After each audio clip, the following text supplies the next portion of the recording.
제가 이렇게 군자 이렇게 말씀드리니까 안색이 안 좋으시잖아요. 아, 요즘 시대가 언젠데 군자 타령이야. 뭐 리더십 가이드북 같은 뭐 이런 건가요? 그렇죠. 군자는 그릇이 아니다. 그럼 뭐예요? 공자조차도 그렇게 얘기하는데 우리 같은 사람이야 모르면 물어봐야죠. 무조건 물어봐야 돼요. 안녕하세요. 온토리TV 민수경입니다. 최정엽입니다. 반갑습니다. 논어 하면 사람들이 일반적으로 갖고 있는 생각 중에 하나가 어렵다. 네. 너무 이거 고루한 거 아니냐. 네, 맞아요. 근데 저는 사실 약간 좀 유교거리여가지고 이런 거 되게 좋아하거든요. 아, 그래? 물론 읽는 건 힘든데 이렇게 이야기 듣는 거 참 좋아해요. 저보다 더 어려워하시는 분들도 많이 계실 것 같아서 어떻게 논어를 조금 쉽게 한 단어로 네. 너무 욕심인가요? 한 단어로 좀 표현할 만한 게 있을까요? 논어는 이거다. 있습니다. 아, 있어요. 네. 제일 유명한 것은 하기 시습지 불영료로 들어보셨잖아요. 되게 많이 들어봤어요. 네, 배우고 때때를 익히면 이 또한 기쁘지 아니한가. 이런 것들이 한 500개 정도가 들어있는데 과연 논어 이 만오천자가 이야기하고자 하는 게 도대체 뭘까? 결국 논어는 군자학이다. 군자학 세 글자. 제가 이렇게 군자 이렇게 말씀드리니까 되게 좀 안색이 안 좋으시잖아요. 아, 요즘 시대가 언젠데 군자 타령이야. 이 느낌이 오는데 네. 저도 그렇게 생각했어요. 근데 이제 과연 영어에서는 뭐라고 번역을 했을까? 네네. 제가 보니까 젠틀맨, 신사 정도로. 우리가 생각할 때 군자는 뭐 성인 군자, 네. 임금, 뭐 임금의 아들, 도덕적으로 탁월한 사람, 뭐 이렇게 보는 건데 저는 이제 제가 책을 쓰면서 리더라는 말을 좀 붙여봤어요. 군자라는 말을 그냥 영어로 리더로 바꿔보니까 이게 너무 해석이 잘 되는 거예요. 실제 논어 500어구 속에는 군자라는 단어가 들어간 어구가 107번인가가 나와요. 500개 중에 100개 이상은 군자에 대한 디스크립션이에요. 이거를 다 리더로 바꾸니까 너무 해석이 잘 되는 거예요.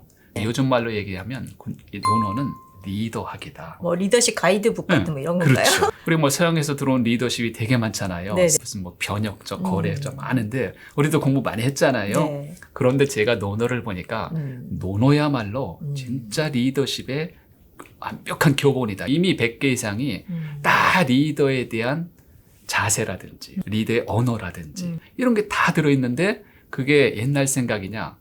No. 요즘 생각이랑 너무나 똑같아요. 논어 안에 들어있는 리더십 가이드. 도움이 될 만한 논어 그 어구가 좀 예. 있을까요? 너무 많지요. 어떤 걸 좀 소개해 주시겠어요? 논어 500어구 중에서 가장 짧은 어구가 있어요. 그게 뭐냐면 군자, 불기. 군자는 그릇이 아니다. 그럼 뭐예요?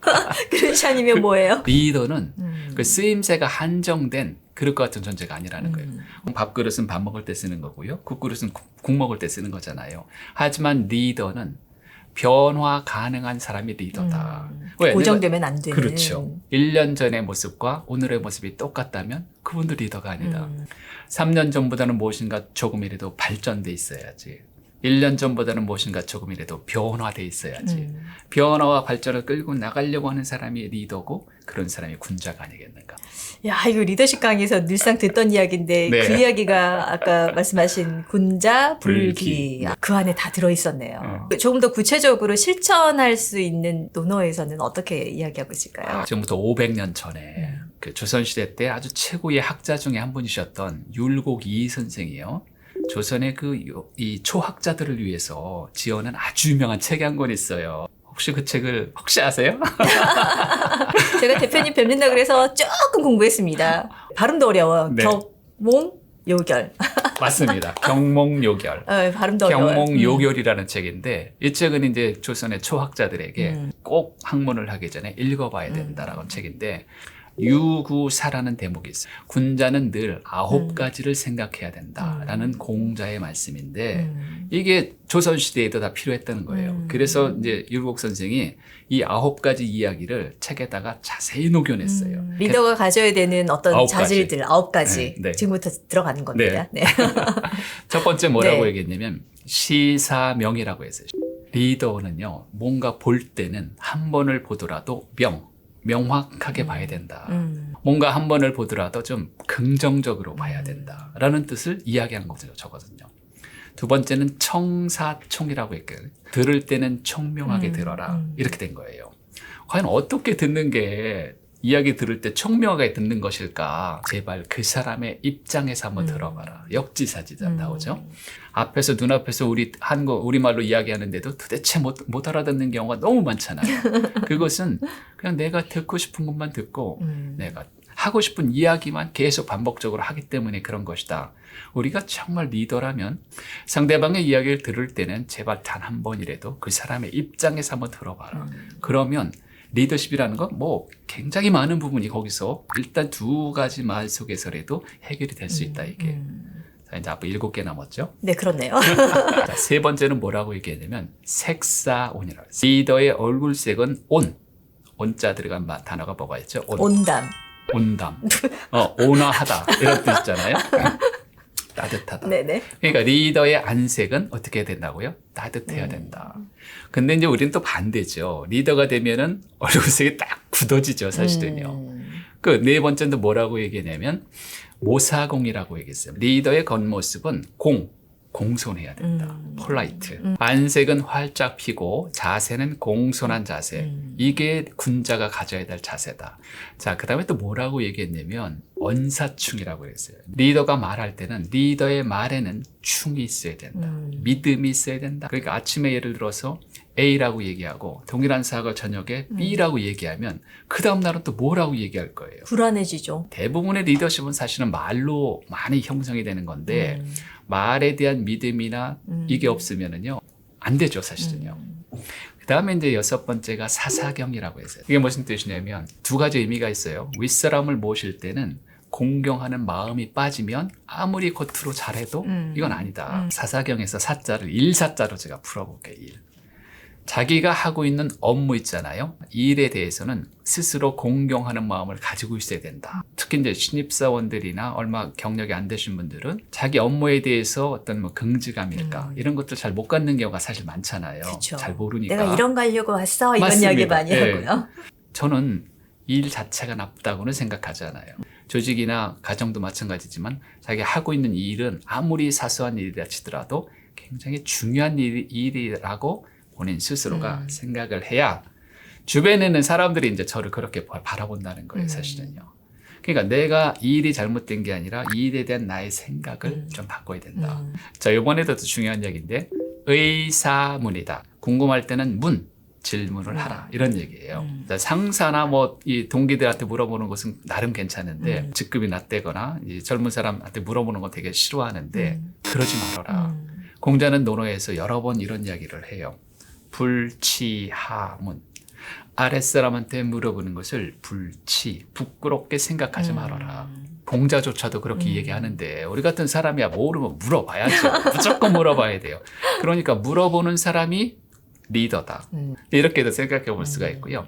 그다음에 이제 8번째는 분산안이라고 얘기를 하는데요. 화나는 일. 이런 일이 보통 생기잖아요. 그럴 때는 어려움을 생각하라. 막 치밀어 오르고 화가 나고 이럴 때 무엇인가 결정을 하잖아요.